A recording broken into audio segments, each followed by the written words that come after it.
How on earth have we got to episode 79? It's incredible. Hi, everybody. I'm Ross Kane. This is the ABC of CBD, exclusive to men's radio station. By the way, loads of Ollie's wonderful products are heading my way. Yeah, that's why you haven't seen me recently.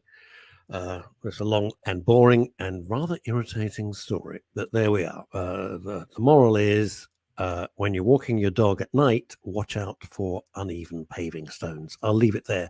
Anyway, episode 79. You know him. You love him. He's auditioning to be in a heavy metal band today. It would appear it's only Ollie Mammon. What's up, guys? How you doing? Hair down Thursdays. It's hair down Thursday. Hair down Thursday. Is that such a thing? How are you, fella? Create something. Yeah, I'm doing good, man. I'm doing good. I'm happy the sun is shining. Summer is officially upon us. You know, like it's been a beautiful day so far, and it's a lovely Thursday, nearly the end of the week, and we've got a great guest today. So I'm really excited. The APPG. So over to you, fella. You do the introductions. Fine. So before I do my introduction, I think we might as well get a quick word from our sponsor. Oh, that's a good idea. What I've got to do is find the... Fine. So I'll do my introduction while Ross finds our... Oh, here we go. I think I got it. You got it? Don't be on as many painkillers as I am. I'm sure you've heard before that good quality CBD needs to be really, really expensive.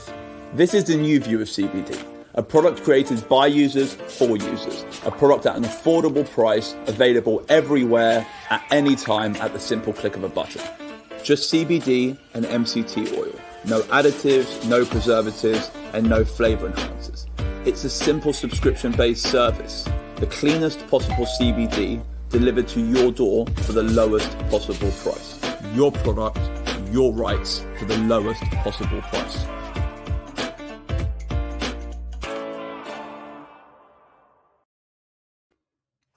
Ta-da! Ta-da! So let's move straight on with this. So about, I want to say 2-3 months ago, Jade Proudman put me in contact. Do you remember Jade Proudman? She came on how cannabis oil saves her life. She works with Charlotte's Web. She's an incredible individual in this industry of ours, and someone who I look up to so much. She's an inspiration to so many people. Anyway, so I get an email from Jade, and she's like, I've got a few people I want you to meet. I'm like, okay. And they go, the APPG. And I was like, okay, my acronyms are usually a bit lost on me. What does that stand for? It stands for the All-Party Parliamentary Group. And I was like, amazing. What do they do? Wow. And she was like, they're like in the process of changing laws, and they're like, it's this process of how to get laws changed in the UK. Jade was like a little bit over my head. I was like, okay, amazing. Set up a call. Let's have a conversation. Right. So we get on a call, and for the next hour and 15 minutes, I basically had my mind blown. And it's a little bit, it's quite a complicated process, but in reality, it's actually very simple. And the way Nick, our guest today, explained it when we were on the phone was like it was just water off a duck's back. Now, for me, it still seems like the most daunting, overcomplicated process ever, but I thought it's something very important. Now, a couple of weeks ago, we were joined by Jamie Bartley. He mentioned the APPG. When we had Rebecca Sharman on the show, she mentioned the APPG. Andrew Barnes mentioned the APPG. It's like one of these things which keeps on being brought up in conversation. And over the last 3 months since I first heard about them, their traction across our community, their traction across their community now has been absolutely astonishing. They are two people who you do not expect to usually find around the cannabis industry. They're, you know, like as a group, they're extremely well presented and extremely refined. But I mean, I don't want to say anything. Having met them just before the show, digitally, obviously, I think there's a few little sartorial hints that you could adopt. That's it.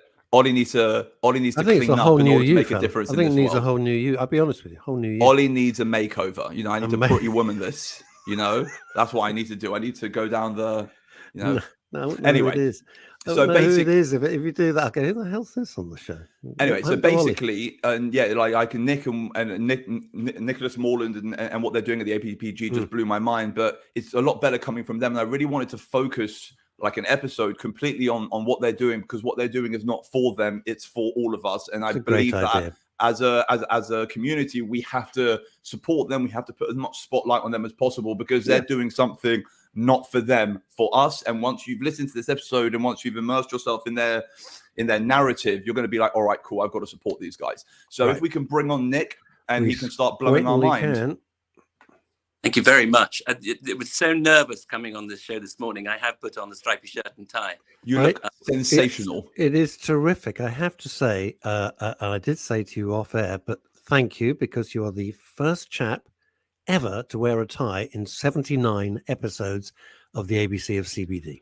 I think barring my denim shirt, you're the first person to wear a shirt. Okay, on the ABC of CBD. So I just want to say, also, I think you might be the first person to ever wear a watch. No one wears watches anymore either. Everyone uses their phone. I also wear a watch. Most people don't. So I mean, like, it's a lot of firsts. A lot of firsts. This is good. And by the way, I've got an excuse with Nick, because I couldn't do up a tie right now, and buttons on a shirt are a little bit tricky. That's my excuse. And the other 79 episodes when your hand's been fully Couldn't be asked. There we go. That's basically it. So I just wanted to kind of listen, Nick, the show's all about you, and it's all about what you're doing. And basically the first conversation we ever had, like I said, it blew my mind, because the way you think is unlike anyone in this industry, and like your narrative and your chosen goal is, you know, unlike anything that anyone else is trying to do in this industry. It's very, very, very selfless. You know, like most people in this industry do things for themselves. They try and grow their own companies. They try and grow their own narratives, their own ideas. You're trying to build something for everyone. And it's, I remember this was the main point. I was like, who benefits from the APPG? And you were like, everyone. So, I mean, that's why I've got so much respect for you and what you're doing. Plus what you're doing is way over my head. But I wanted to kind of move into that a bit later. What I wanted to start with a little bit about you. So tell us about Tenacious Labs. Tell us about your involvement in the sector, how the idea for the APPG even started, and then we can move into what the APPG is and why. So yeah, if you don't mind sharing, you know, like, give us a little bit of background on yourself. And I'm absolutely delighted, but I'm a bit of a geek, so I'm capable of boring for Britain. Perfect. We love that. Perfect. We like that. Geek is good. You're going to be geek out, my friend. Geek out. Yeah. So, thank you very much for the introduction. I mean, we are a commercial organization, but I'm used to doing new sectors, whether it's in Africa or the Far East or here and the rest of it. So I'm not a cannabis ideologue by background, but I like new sectors because it keeps me employed and keeps the mortgage paid. And the thing that is surprisingly elusive in practice and surprisingly easy in execution is when you actually sit down and explain how it suits all of us, including us, and why. People are unbelievably helpful. I mean, those guys who are talking with you, talking about what we're doing, we haven't known them for very long. They have bent over backwards to help. They've suspended disbelief. We're not exactly, you know, I walked into the room the other day to hear one of them describing them to another as a wolf in wolf's clothing, which I thought was a bit harsh. But they didn't seem embarrassed when I busted them on it for a second. And you get funny things at the other end. So when we first started kicking off with the all-party parliamentary group, we spent weeks working up the perfect case for it. We presented it beautifully. They listened politely in Westminster. And then as we stood up, feeling really pleased with ourselves for all our hard work, they said, we've been wanting to do this for a while, and you're the first people to turn up in suits. And I was thinking, we could have saved ourselves 4 weekends off this. So it's not as if one gets it right, but we're used to new sectors. So I'm an accountant by qualification, insurance by background, but I've done startups and operational management all the time. So I've set up smartphone leasing repair services across Eastern Europe, same as Sub-Saharan Africa. I've done all sorts. So I'm a sort of operational fixer for people with exciting things at difficult stages. So you get to work with really interesting people. It looks as if it's risky, but it's not. And because I'm an accountant, you can get given the interesting jobs which might go wrong, because if it does go wrong, it doesn't reflect badly on the person who hired you. So you end up getting good at it because you get to do it 10, 15 times, even though often there's somebody else better qualified. So cannabis is a new sector. We're involved in sort of food and beverage, that premium space. It looks really interesting, exciting. So myself and my business partner, Adrian Clarke, decided to set up Tenacious Labs. And Tenacious Labs is growing by a combination of stuff in Denver, Miami, here in Jersey. And we're growing. So what are the type of things that Tenacious Labs do? So pretty well across the board. We don't do growing. And we're aiming at being premium F&B. So we need to be the equivalent of a product range refresh to Diageo.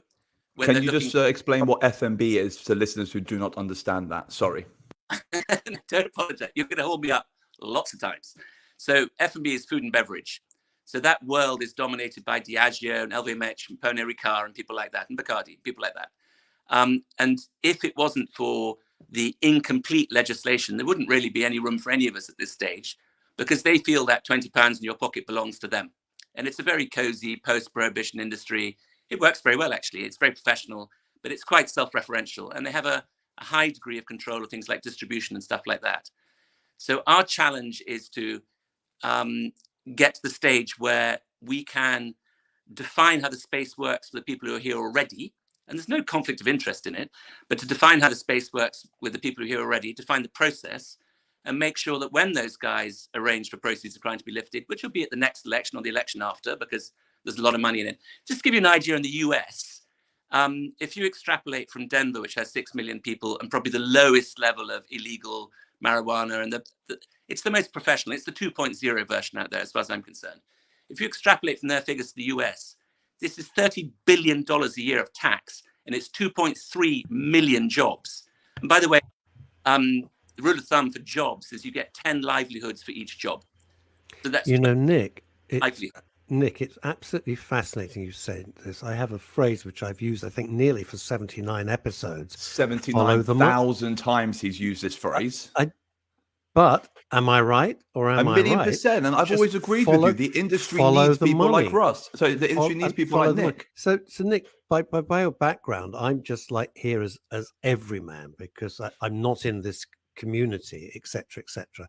So when I've listened to all of Ollie's extraordinary guests, of which you are in the vanguard, if I may say, for the last 79 episodes, I've always said to them that the legislation will change and governments will have a seismic shift when they realize exactly what you've just said. This is the most vast revenue stream that's sitting out there like North Sea oil in the days before they started to tap it.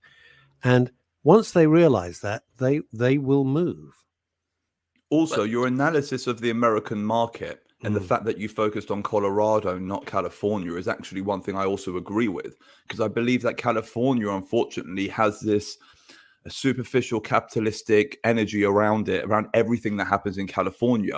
So unfortunately, things are always driven further than they would be in a what I like to call a real world. You know, when you live in a Disneyland and money is unfortunately grown on trees. I mean, in California, you've got tech money, actor money, like general, like rich Arab money. You've got every type of money there. A lot of Russian. Well, Russian money. Capitalism takes control, and it's not a real marketplace. When you look at somewhere like Colorado is a real city which had poverty, which had problems, which was in the Midwest of America. It's like Middle America, which was lost. And when Middle America, which is usually lost, can find a crutch which lifts it so far out of the darkness and into the stratosphere in terms of earning potential for a state, that is an example. Whereas when you look at California, you could introduce the acai berry to California and you will make $1 billion. You can introduce, flavored grass to California and you will make $1 billion. Do you know what I mean? It's one of those unfortunate microcosms of society which isn't real when compared to the rest of society. So it's a fascinating point. So my world has always consisted of oligarchs and people doing interesting stuff and stuff that's gone wrong. I sit on the boards of tech startups coming out of Oxford, all those bits and pieces, and it's good. You can make a good living out of it, and you get to hang out with fascinating people. So funnily enough, again and again and again, I'm struck by how few bad people there are, including the ones who look as if they're not. But I'm also struck by how specialized we all are. But my specialized thing is to be bilingual between operational execution and people who have a bit of an appetite. And so it's fascinating. So you get people who can behave appallingly badly as great, big, heavyweight investors, but they spend half the time not knowing their own strength and breaking it, and the other half not getting involved because they're worried about not knowing their own strength and breaking it. And when you turn around to them and say, you can choose off this menu of 5 things, I'm happy to discuss it, they're just delighted. So funny enough, this sort of world is deeply uncynical. It's absolutely stuffed full of people where almost the worst crime one comes across is a degree of perfectly legitimate frustration. you know, and actually the interesting thing when you're at that nexus, and I've never been a bank or a broker, so I never had clients. I haven't had to, which is why I need, this is why Andy is my keeper. You know, he has to, sometimes I get things like, for fuck's sake, shut up over my WhatsApp, but I haven't got that yet today. By the way, you're not allowed to swear on this radio show. Oh, it's quite nice though that I wasn't the first one to swear today. On. You're allowed this to swear, Nick. You're allowed to do whatever. This is the ultimate I'm gonna make irony. that my ringtone. Nick, this is killing me. I got to tell you, because Ollie has Tourette's, so every one of the 79 shows, it's like Russian roulette for me. And he's been so good, and we've become very close. And there you are, the most elegant and indeed eloquent guest that we have ever had. He's bringing I think that's fantastic. Well done. Here I think it's hilarious. Swearing.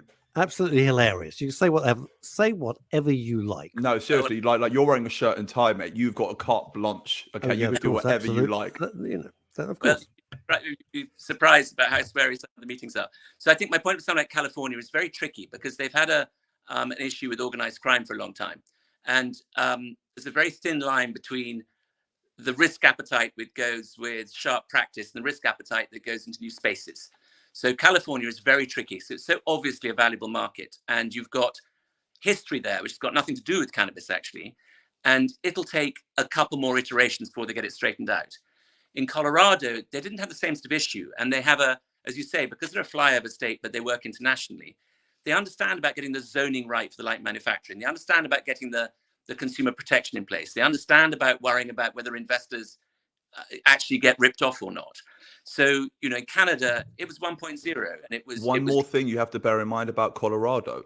Colorado actually has the highest proportion of, you know, I don't want to say American owned because they're all American owned, but individually owned cannabis companies. Whereas a lot of the cannabis companies in California have had outside investment. There's a lot of movie money that's gone in. There's a lot of rapper money that's gone in, music money that's gone in, fashion money that's gone in. And what happens is you have a lot of these influencer type individuals who have put their energy behind a cannabis product. And that's what's made the market flourish in California alongside the recreational market. And the medicinal market. In Colorado, you don't have that celebrity multi-billion-dollar influence. So the market that's been built has been built off the back of, you know, what I like to call those red-blooded Americans, you know, like the people who bleed red, white, and blue. Middle America, their granddads were probably gold miners. Do you know what I mean? It's that type of America. They have an operational background. So actually, I think that's the sales and marketing piece is fantastic, but if you've got, say, 7 hygiene factors for a business that works, what you get in somewhere like a Canada 1.0 is you've got lots of money coming in looking for a place. So you tick off 2 or 3 of the boxes, and there's some really good people there. Likewise in California. In California, you tick off a different 2 or 3 boxes. They're hygiene factors and you have to have them, but you can't make a business successful by repeatedly ticking a box you've already got ticked.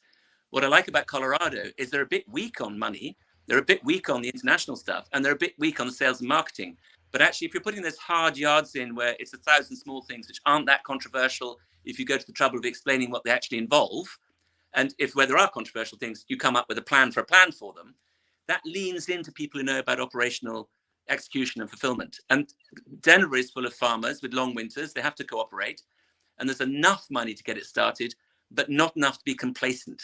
So I think it's probably got 5 of the 7 hygiene factors ticked. Nick, can I just ask, when you say hygiene factors, is that a buzz phrase, or do you actually mean hygiene factors?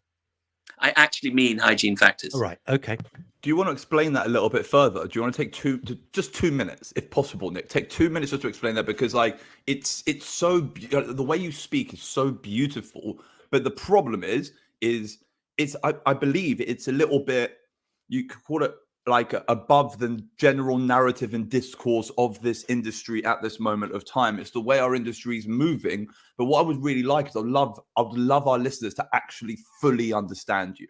So when you say hygiene factor, it's a little bit lost on me as well. I'm also asking so I can understand you more. I know you're very bilingual with this whole narrative between us and the law. So I thought you would be the best person to explain that. And before you do that, I just want to jump in and say this. What is fascinating about this conversation for me is to move this whole industry forward to where Ollie would like to, I'm not involved in it, but to where Ollie would like to see it. Without doubt, and having listened to you now for 20 minutes, Nick, it requires, without doubt, people like yourself. People like yourself 100%. who have a 100%. bird's eye view. There's another phrase, I can't think what it is, but who can look at this properly and bring what is undoubtedly your skills and expertise and talent to this. It's and like a take it to the commercial next level. antenna. It's like Yeah, a commercial absolutely. antenna, but That's not, but not from a sales perspective. From a Yeah. like Russ said, from a bird's eye view, but just from a a viewpoint. I mean, it's incredible. I'm so happy you came on the show, Nick. I know it's not over yet. I know we're in 20 minutes in. We're only a third of the way through, but thank you so much for joining us. It's been lovely so far. Any idea how stuffed we are without people like you being interested? So our ability to influence what's going on, and really what we're doing is we're providing a framework that allows existing work to find a home. That's all we're doing. It's really straightforward. And so our specialist skill is understanding how to put frameworks together and how to make them effective and how to move an execution process forward, how to, apply resources, how to do management accounts and variance analysis, all that sort of stuff, the basics, the back office stuff. So we don't have content as such beyond that. I mean, we do now. We've bought 5 companies in the last 18 months. We're looking to raise $100 million at the moment. We've got 5 more companies that we're looking to buy next. We've got seats free because we're looking for businesses where the people running a business we admire. I don't like going out and finding somebody who knows more about something I do and then considering their input. Go find somebody who knows more about than you do and then do what they say.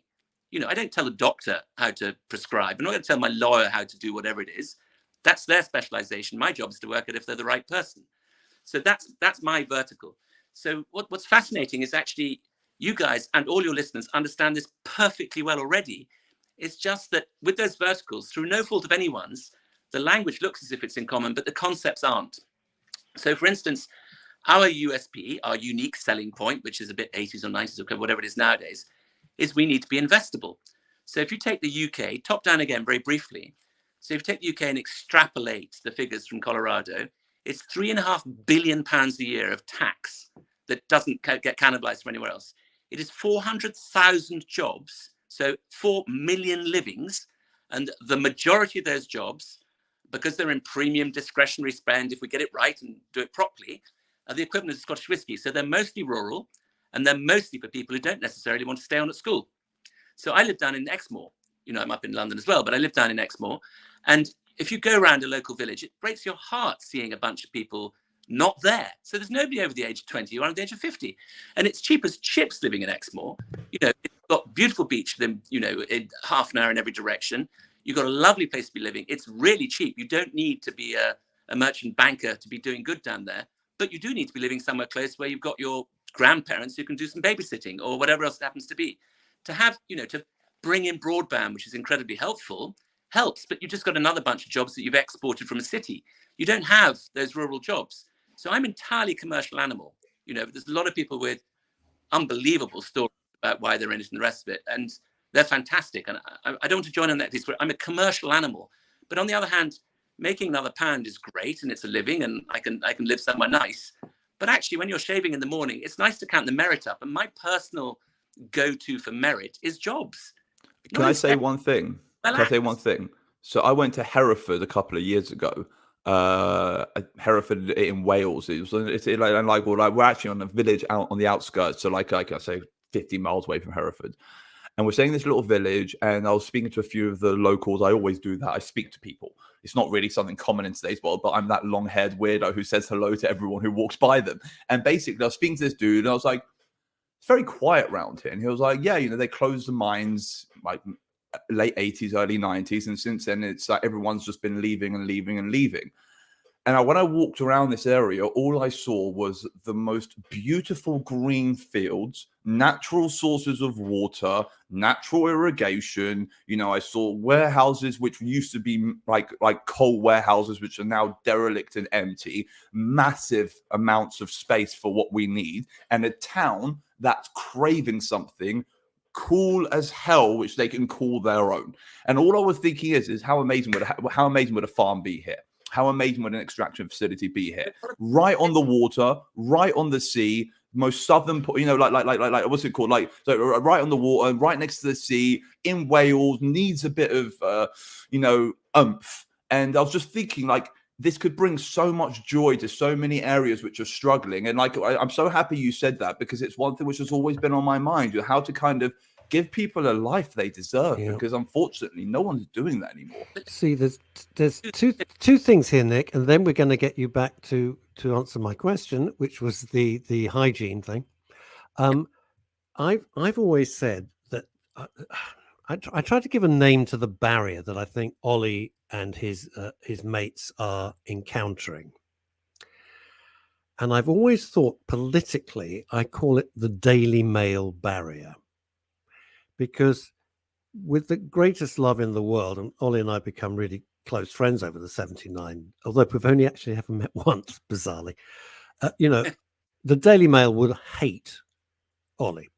But, it's everything, long-haired, hippie, weirdo, for them it's 1957, right? But they would love somebody like you. And often to move these industries forward, it needs, I'm going to say something, but I've been in marketing forever, the acceptable face.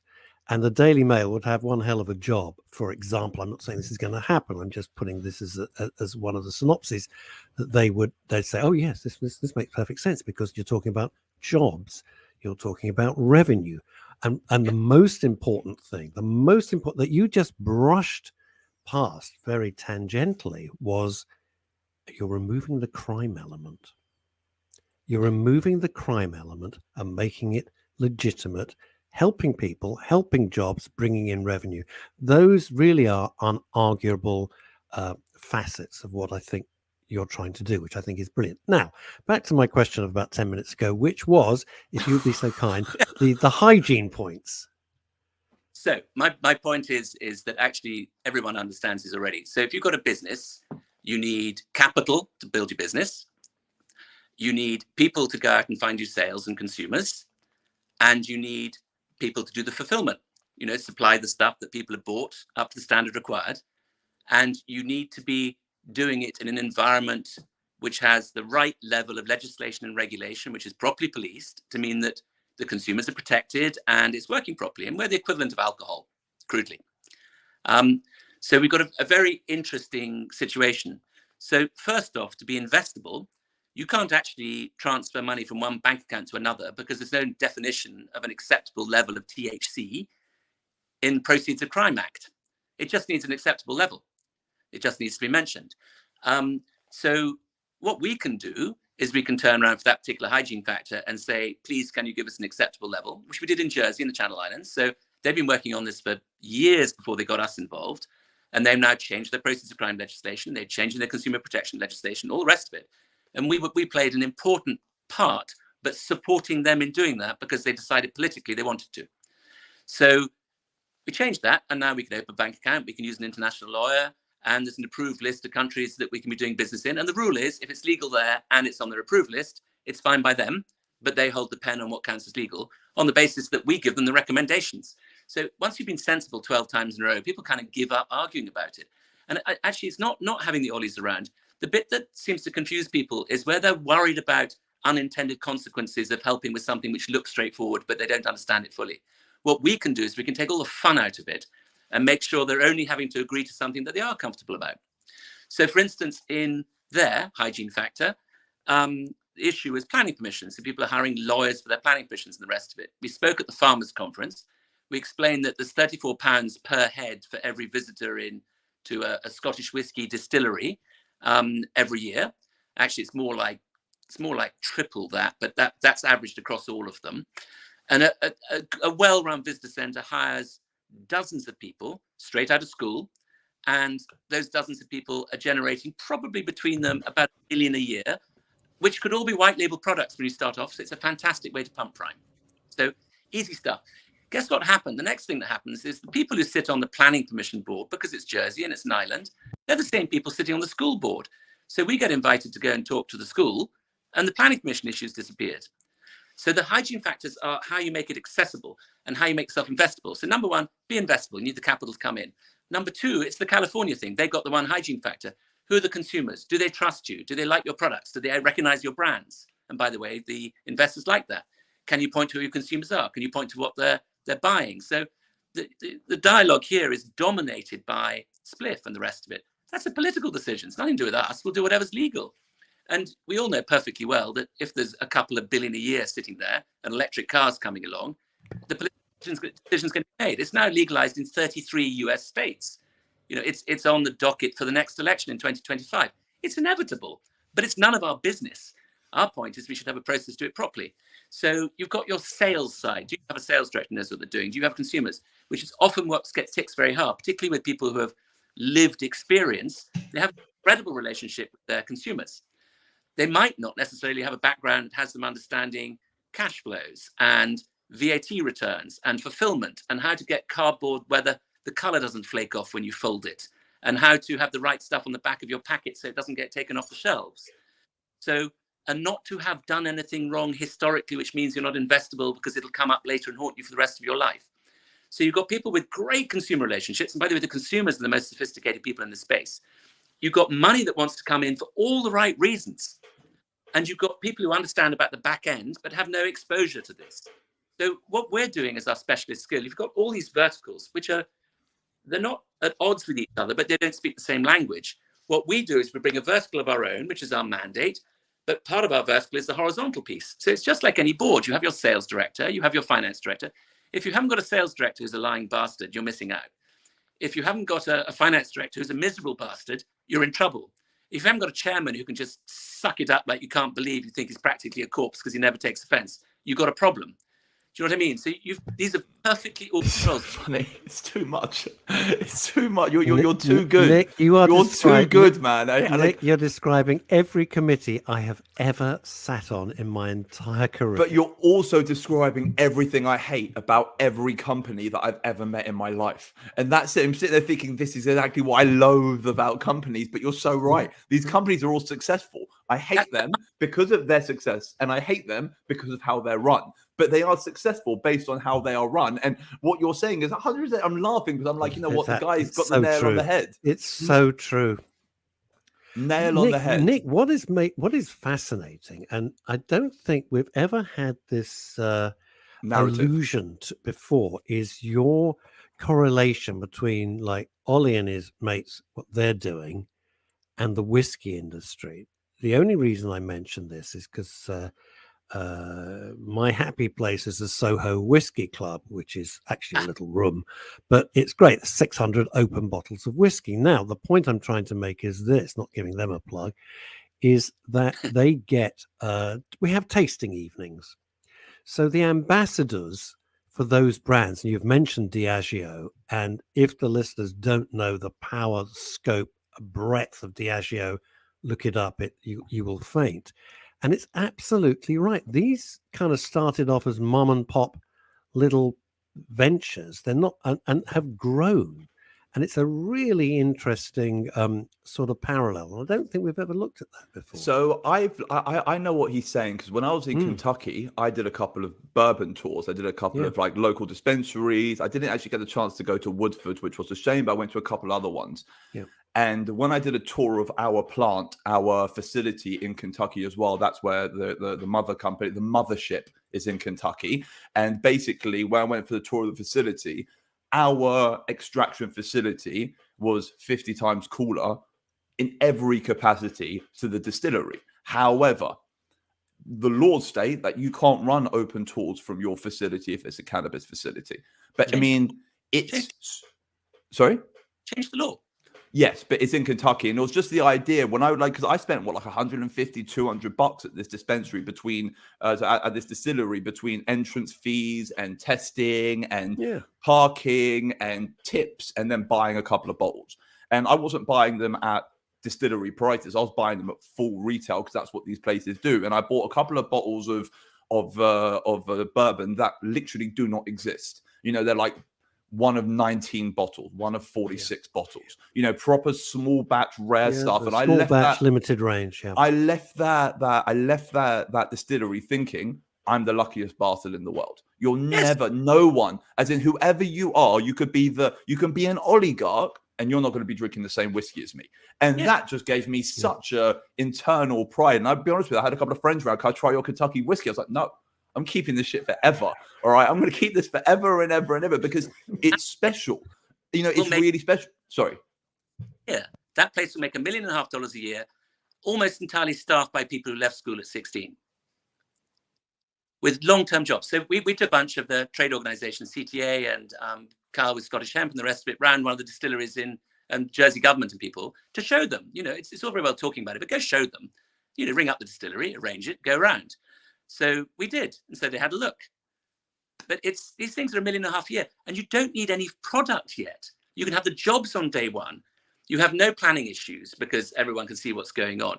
It's smart, and the average time that the people working there at that one distillery, by the way, sorry, at that one company, is 22 years, average time. Those are proper rural jobs. And Scottish whiskey on its own, I mean, cannabis would be much bigger, but Scottish whiskey is 42,000 jobs. 7,000 of those are in designated, deprived rural areas, even worse than the regular ones, not including the Tauntons and the... I know this isn't relative because it's a cannabis show, not a bourbon show, but they're also not a whiskey show.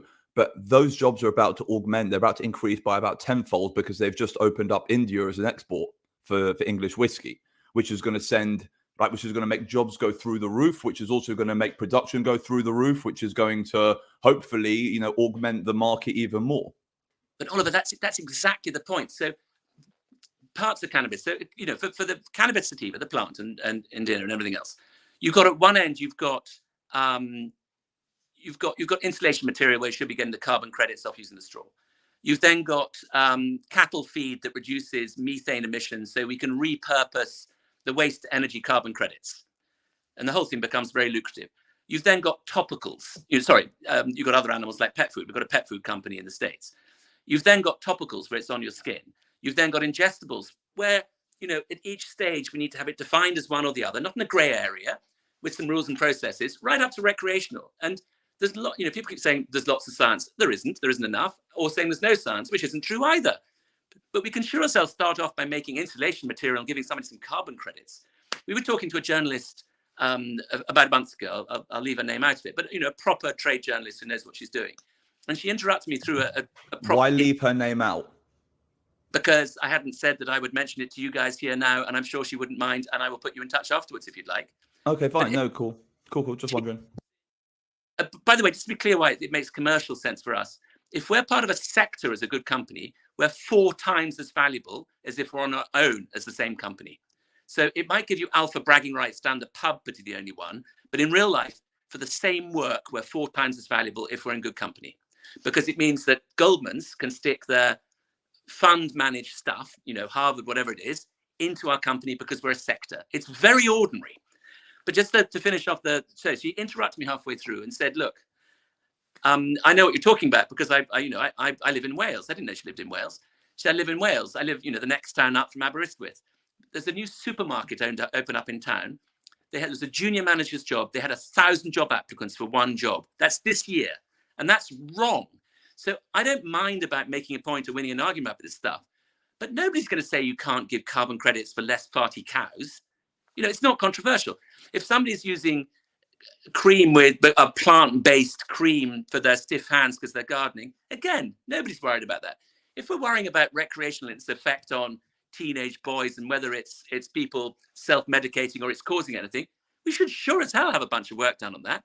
And to be honest, if it's somebody with an epileptic child, or my father had multiple sclerosis, and my mother spent quite a long time dying of cancer, if it's good for that sort of stuff, that's medical, and we should be nowhere near it.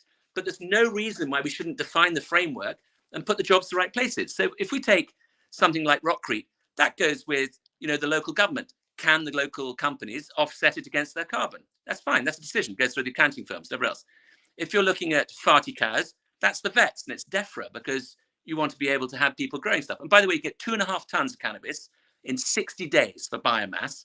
If you're a farmer with a bald patch in your field, and they're using 30-meter booms now rather than 20 because fertilizer's gone up by 14 times and diesel's doubled, and a big boom doesn't get into the corners of your field, get more bald patches, there is no economic crop you can grow in those bald patches that year. You could grow 2 crops per year of 2.5 tons in 60 days of biomass of hemp. So what on earth are we suggesting they shouldn't be doing that for? But nobody's asked to do it in a way that people can say yes to. You can't go to a department and say, I want it done differently. Their job is to execute the law as is. And they can be flexible on the rules, but they're not the ones standing in the way. If we go to the people above, the cabinet or whatever else, and say, here is the benefit of doing it, and here's a draft blueprint about how we might go about it, we'd love to be part of it, their answer is straightforwardly yes. People don't become public servants to get rich. They become public servants because they want to do this stuff, but they just have to be in a position that they can. So this is a very good transitional point, because we've got 20 minutes left, and I really want to talk about the APPG, what it's, why its structure is. 'Cause I remember the first time we spoke, you mentioned something which was incredible. There are 3 ways to get a law changed, and there are 3 ways to influence the decisions of a law. A, somebody. B, you lobby, or C is you set up an all-party parliamentary group. And I thought, as we've got 20 minutes left, I would love to focus on that a little bit, because I feel like that's also quite important, because a lot of people now understand why you're doing what you're doing. And they understand that you are definitely the right person for the job. Okay, 1,000,000% you're the right person for the job. But I feel like some people might still be a bit confused as to why the APPG needs to be in place to do this, and why there are not other, you could call it, other ways of getting these laws influenced and changed. So is that all right, Nick? Yeah, definitely. So I'm starting off with the way you can't do it. You can't go to the Home Office and complain they can't change the law. It's not in their remit. So they're not lying when they say they'd like to help and then nothing happens. They're not in a position to help. It's outside their scope. And, it's not fair. You can't turn around and say that You're the first person to ever say that. Do you know that? You're the first person to explain that hurdle in such a clear and concise manner. It's not their job. No, but no one's ever said that. No one's ever said that. Everyone's always blaming. Yeah. But once again, we don't know. This is why we need people like Nick. You see, this is. I'm so sorry. I'll be very quick, because I know time's running away, because it's been the most fascinating conversation. But you can only advance and really make progress, in my personal view, and on all the various things that I've done, if you have people like Nick and his team on board with you. I don't think it's possible otherwise. As passionate as our other guests have been, as much as some of them have actually made me cry with their stories of pain and suffering, that's one thing. That's the emotional side of it. And what you have to do is divorce yourself with respect from that emotion. We understand what the problems are, and bring somebody with the cool solutions, calculating solutions, the proper way forward to help those people who are suffering. It's all the same thing, but it's horses for courses, to use the old-fashioned phrase. Also, another thing is, who cares who's actually the... Sorry, go on, Nick, talk. Nominee. So I have the ability to move stuff because I know how to go about finding out how to do it. So by the way, when you go to the Home Office, they will tell you they can't do it. They will then explain what it is you need to do so that they can do it. So we don't understand. I mean, it's Westminster, it's absolutely, it's riveting, but it's not my world. But they will sit us down. They will sit me down. I was there yesterday. And so they'll sit us down and they'll explain, you need to ask us to do that. Because if you explain what you want to do and why, they will apply their skill set to it. And people are unbelievably generous with the time. But to answer your question, so you can't put people in a tricky position. It's not fair to beat people up. The doctors are not wanting to prescribe it. They're saying they need some notes to go with it. The vets aren't against giving it to animals so you don't have to put down your dog a year and a half early. They just need some notes to go with it. Consumer protection aren't saying that consumers shouldn't have choice. They're just saying roughly half of the things don't have what it says on the tin. Do you know what I mean? None of these guys have unreasonable concerns, and they all bend over backwards to help if you ask them. However, in order to be able to ask and be relevant, I'm just the nominee from all the people who've been doing it for ages. So I've got to be the specialist who is back to do this on people's behalf, where, these guys, passionate as they are, they come from different directions. They don't agree on everything. And we have to come up with something sensible. But again, those guys, they bent over backwards to be pragmatic and compromise with each other. I tell you, there are very, very, very few, and this is normal in the new industry, by the way, anywhere in the world, you'll find that there's this massive reservoir of people who, it's fun getting involved with somebody making something new, and none of the stuff's controversial. So look, you've got 3 ways of doing it. The way being fragmented, so talking about hemp as opposed to rec or whatever else, is a hiding to nothing because nobody can work with it. It's got to be cannabis, the whole thing. And then you do the subcategories, which includes us not being responsible for medical, but it's in the subcategory that we present because it works better that way. So I don't care. Other than it works better that way. I'm a practical fellow. I do like the fact that everyone's being united under your logic as well. This whole idea of this is one thing we've always discussed on this show, and it's been a reoccurring narrative, is the fact that our industry is extremely fragmented between the activists, the advocates, the medical, the recreational, the growers for the growers for fiber, and the growers for other industrial applications. Everyone's split. You know, then you've got people who are looking at hemp biofuels who are in a completely different world. People are looking at hemp carbon batteries, which is in a completely different world, and we're all fighting for the same battle separately. And I really like your idea because it kind of homogenizes everyone into one pile where my desires, your desires are actually the same thing. Now, yes, we're in our different compartmentalized areas in this block, but we are in this block. And I think it's really special and very important because it's something I've always preached, the fact that we all need each other. And it's a big narrative in our industry that, you know, people don't want to work with other people. So I think it's brilliant what you're doing. I think it really is. So look, there are 3 ways of changing a law, as far as I'm concerned. And I'm not a politician, so not even clients. Number 1, you have a general election coming up. And so you want something in your manifesto. So in the States at the moment, there's a good chance the Republicans push it forward. The Democrats want to spike it in advance. It's seen as a vote winner. They don't care whether it's cannabis or not cannabis. So that's one way of doing it. The second way of doing it, and none of these things are necessarily sinister or otherwise, by the way. They're all neutral. They're just roots in with very different skill sets. The second way of doing it is with a lobbyist who knows everyone. And they'll work for the industry. It's known who they're doing. And 9 times out of 10, they're suggesting something perfectly sensible. It's a bit narrow. It's not inclusive. It doesn't work terribly well for a new industry. It usually works better for later on. And by the way, a lot of things we're seeing here, it's just any new industries like this, Betamax versus VHS, or being able to roam on somebody else's telecom tower. This is all new. This is, you know, it's all been done before.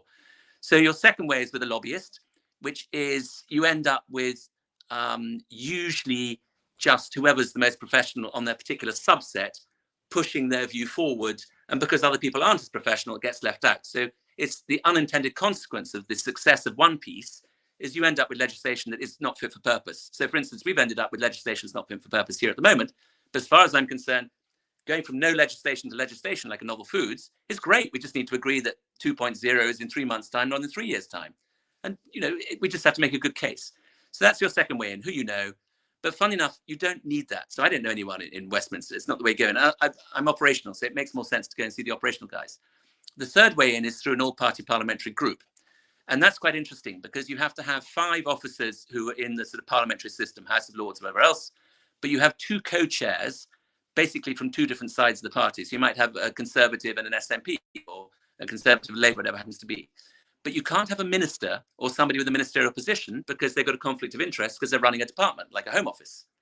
So you end up, interestingly, with the people who've been around for a while and know what they're doing. And they're better mates with each other on the opposite side of the house than they are with people necessarily in their own parties, my impression sometimes. So you've got your all-party parliamentary group, and the all-party parliamentary group is a Westminster vehicle for having a bit of a look at something. Now, it can have a bit of a look at something in order to kick into the long grass, or it can have a bit of a look at something and make some recommendations. And it's supported by the Secretariat. So we're the Secretariat. They can't take money for it, but I think our budget is, I think it's 12 grand a year or something. So everyone's working, you know, working because it makes sense, because it's their represented body, or we want to change it so we can get a London Market Stock Exchange listing for whole plant products and invest in other places where it's legal. So ordinary stuff, and all disclosed. And so what's interesting is if you can, I get 5 letters after your all-party parliamentary group, you can go and talk to somebody who's a department head in the Home Office. If you get 15 letters at the end of your meeting, you can go and see the head of the Home Office. If you get 25 letters, you can go and see the minister. If you get 200 letters, you're on the cabinet meeting agenda with the Prime Minister and everyone else there too.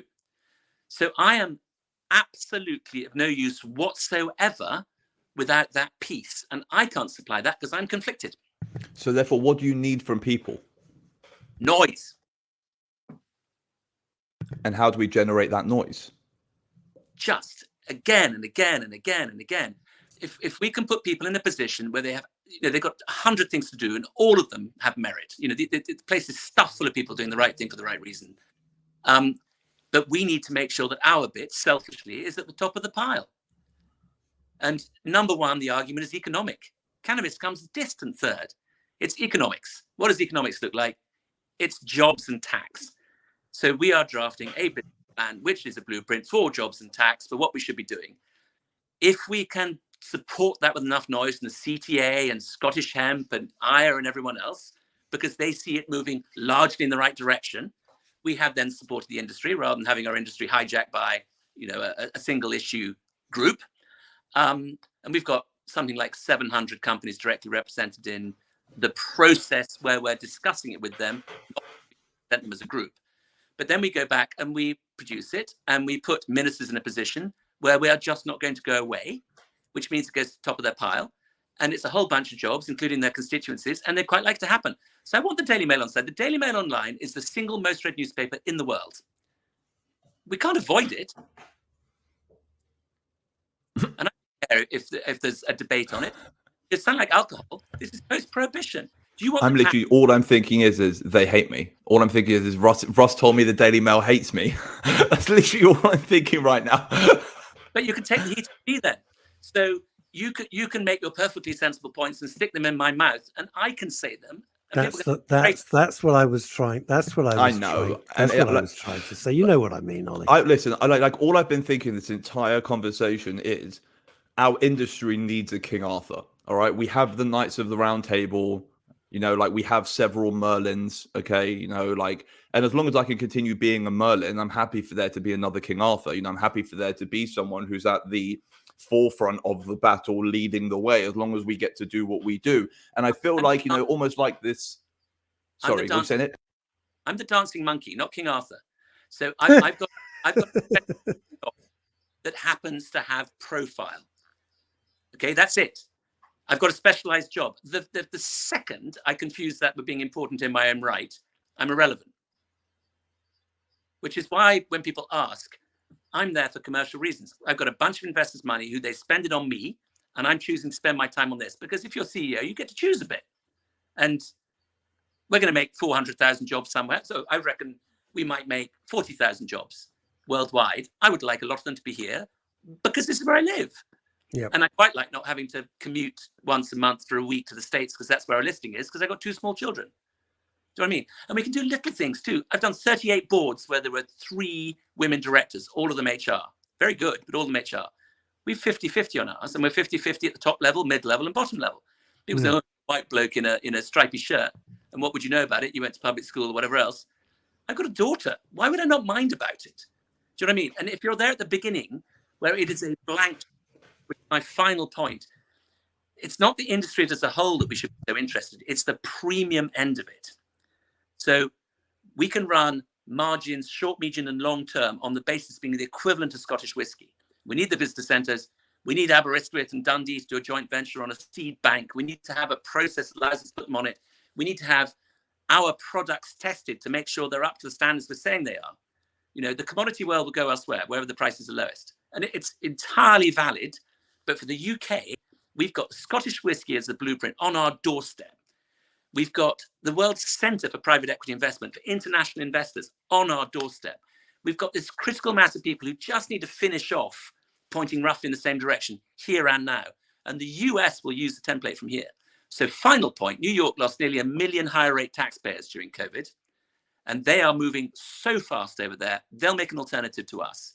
So we have got somewhere between 6 months and 12 months to get this totally nailed down. Not everything's solved, but a process that means if somebody's investing, they can see they're getting into something which is inevitably going to sort itself through on a proper, sensible timetable, done right. The New York situation, was that through health or because they migrated to other states? They've left. So New York left. They got into a loop. So New York has kept dividing up, got more voters than rich people, and it dividing up the bill amongst the rich people. And when COVID came along, New York's a very, very expensive place where people are quite itinerant. And the way the US law works on property and how people are renting, the rest of it. So people have voted with their feet. So they've gone to Miami. Nick, did you know, you talk about migration. Did you know that in California, so many people are trying to get out of Los Angeles, you could not hire a U-Haul trailer at all. They completely run out. U-Haul, the biggest moving company in the States, they ran out of U-Haul trailers. You couldn't find one for love nor money, just in Los Angeles. That's how many people were migrating down to Texas and other places. Texas, Amazing. Colorado, Arizona. So, Yeah. I mean, part of the reason we're based in Denver, we've got our pick of the. I mean, there's so many good people out there. Particularly people months, and it's been tricky. You know, next time round, they're not starting from scratch. You just need to find them a home. Yeah. Very interesting. Where do you think we'll be? Just very quickly, where do you think we'll be in, say, 5 years' time? What's your 3-5 year view In the UK? Yeah. I think it's literally my last question. Well done, Russ. You read my I mind. had no idea. Oh, okay. Literally, last question on the how bottom. Weird is that? Okay. There we Nick. go. Bam. I'm genuinely about this. We just need to be sort of disciplined about how we go about it. I think we'll have 400,000 jobs here, which means 4 million livelihoods. I think we'll be one of the 3 or 4 world centers for expertise. I think that with our seed bank and the consumer protection and, you know, all the new technology like blockchain, will dominate that legal space. And we should have made a good case for ourselves to be allowed to coexist alongside the Diageos and LVMHs and Pernod Ricards and Bacardis. You know, generating £3.5 billion a year tax, 400,000 jobs, 4 million livelihoods. And I can't see any good reason why we don't. And I'm not thinking 4 years either. So it's taken 10 years for Colorado to get what it is, but it's so much easier when somebody's done the heavy lifting already. Sure. One more question, Nick. What was your inspiration behind all of this? As in, you know, being the white collar accountant that you claim to be, what made you become such a rebel and join the fight? I'm not. But you are, whether you want to admit it or not. You're like you've assumed. No, I think Nick's a pragmatist. You see, I don't see Nick as a rebel at all. I see Nick as a very cool-headed pragmatist who's looking at this and thinking, yeah, I can work with this. Because but why has Nick decided to you know, join this battle, whereas so many other people who are similar to Nick on paper have not? So like what's his like? That's why why did Elon Musk take on the American car industry? That's not the question I'm asking, Nick. I know, I get that, but it's you got to look at why very clever people do extraordinary things when it flies in the face of what we might think is logic. But it's so my background is different. So I am an accountant with a background in insurance, but I've spent a long time working all over the world in you know, I've done railways in Mozambique, I've done gold in Uganda, I've done oil in Eritrea, I've done insurance companies in the States, I've done drill bits in Kazakhstan, I sat on the board of a Russian budget airline based out of Moscow. I've set up and run a business doing mobile phones in Eastern Europe and another one in Sub-Saharan Africa. So I like this space. You get to hang out with really interesting people doing really interesting stuff, and it makes a good living. You know, this is commercial, but life is really short, and it matters hanging out with really interesting people. And I like making stuff. And if you like making stuff, as soon as you've gone much beyond Lego, and even then somebody else has made the Lego for you, you can't really do a lot on your own. It's really good fun. It's stuff full of nice people. And my twist is that I sleep well. So stuff that other people might find stressful, I don't. On the other hand, you know, I'm not a bad teacher, as long as it's sufficiently specialized. It's exhausting at the end of the day. And I got friends who teach, which are totally invigorated by the end of the day. So it's just horses for courses. It's just really good fun. It's really interesting. It's commercially lucrative. Or I might lose my house all over again. You get very the last mortgage payment every now and again in this world. But it's just really good fun. I just don't see why not.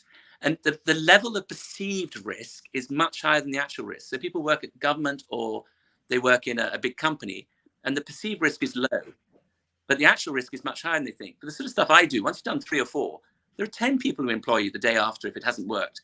Because my idea of a worst case scenario is it gets a softer landing than they would have done otherwise. So people hire you straight away.